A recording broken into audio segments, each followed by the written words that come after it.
Jean-Luc Laglaise, on part un peu plus à l'ouest, toujours dans le sud. En parlant dans le sud-ouest, oui, effectivement, et je poserai une question qui ne sera pas directement liée à l'aéronautique, mais oui, mais quand même, puisque Toulouse est quand même le creuset de la fabrication d'un très bel objet qui permet de réaliser du tourisme en France métropolitaine, outre-mer et un peu partout dans le monde, et donc est tout à fait lié au tourisme. Et puisqu'on parlait d'outre-mer, les destinations ultramarines françaises figurent parmi les plus prisées au monde et sont aussi un atout considérable pour notre pays qui jouit ainsi d'une présence territoriale répartie sur tout le globe et d'un patrimoine exceptionnel. Et c'est d'ailleurs la raison pour laquelle le tourisme occupe une place centrale dans ces économies d'outre-mer. À lui seul, ce secteur représente en moyenne 10% du PIB, alors qu'il ne représente qu'un peu plus de 7% en métropole, et plusieurs dizaines de milliers d'emplois directs, et notamment dans le transport aérien. Or, comme toute la métropole, nos territoires d'outre-mer sont également fortement touchés par la Covid-19 depuis plusieurs mois. Certains connaissent une situation critique. À l'approche des vacances de fin d'année, puisque nous sommes en novembre, qui sont traditionnellement une période de forte affluence, cette crise fait peser un risque pour l'économie et la vitalité de ces territoires. Mes questions sont les suivantes. Ces territoires pourront-ils accueillir des touristes français et étrangers d'ici la fin de l'année ? Si oui, sous quelles conditions ? Vous nous avez dit tout à l'heure qu'un plan de soutien spécifique à la filière du tourisme en Outre-mer était envisagé. Que contiendra-t-il ? Le second sujet que je souhaite aborder est un petit peu plus large et concerne la francophonie. La grande majorité des 88 États et gouvernements rassemblés au sein de l'Organisation internationale de la francophonie paient un lourd tribut à la pandémie de coronavirus et affrontent une terrible récession économique. Dans ce contexte, mes deux questions sont les suivantes. Comment la mobilisation des institutions de la francophonie s'est-elle matérialisée ces derniers mois, notamment en matière de francophonie économique ? Et quelles sont les priorités diplomatiques de la France vis-à-vis du monde francophone en cette période de crise ? Je vous remercie, Monsieur le Ministre. Sans des Outre-mer, question soulevée par le député Laglaise, le député Letchimy, et également, je crois, par le député Falorni précédemment. Peut-être quelques chiffres, parce qu'ils sont aussi éloquent, puisque les territoires ont bénéficié vraiment des dispositifs de soutien. Au titre du PGE, on est à pas loin de 400 millions d'euros qui ont été accordés pour un montant moyen qui d'ailleurs est supérieur et de beaucoup par rapport au montant moyen en métropole. Le montant moyen en métropole du PGE dans le secteur du tourisme, c'est autour de 95 000 à 100 000 euros par entreprise. Et outre-mer, on est plutôt sur des montants à 180 000 euros par entreprise.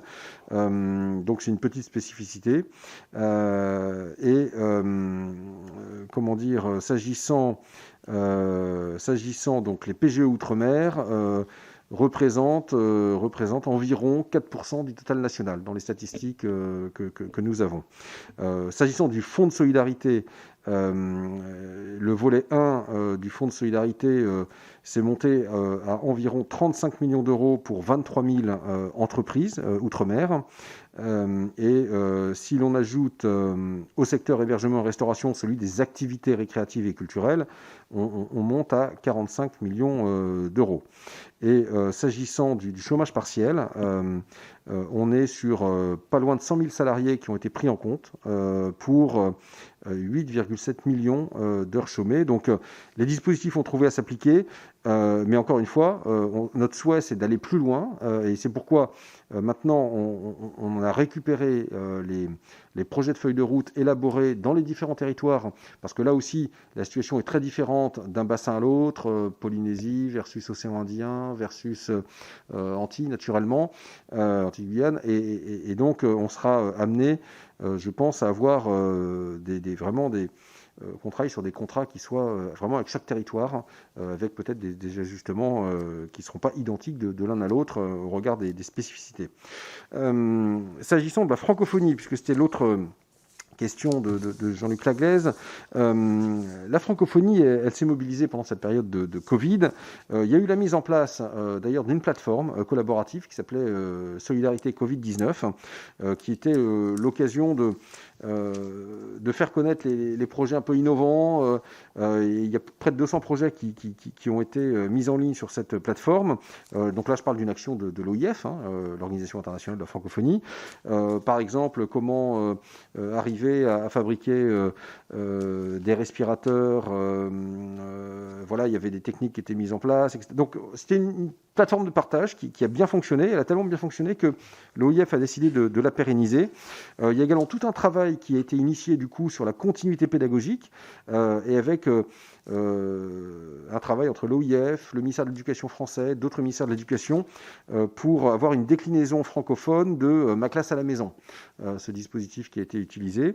Et puis par ailleurs, un certain nombre d'opérateurs de la francophonie ont mis en place leurs propres projets.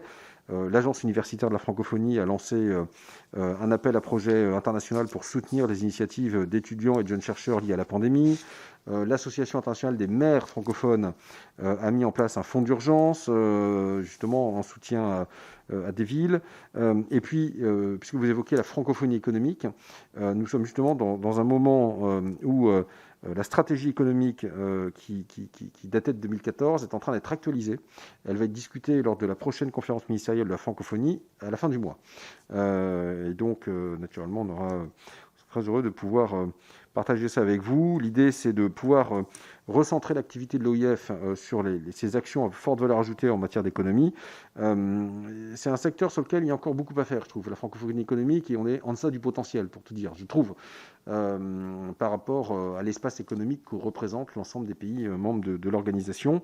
Je sais qu'il y a une structuration du réseau des patronats qui est en train de se faire, une plateforme de mise en relation des entrepreneurs, innovateurs, investisseurs aussi, qui est en cours de réflexion. Donc je crois que tout cela progresse petit à petit sous la houlette de la dynamique secrétaire générale, Louise Mukichiwabo.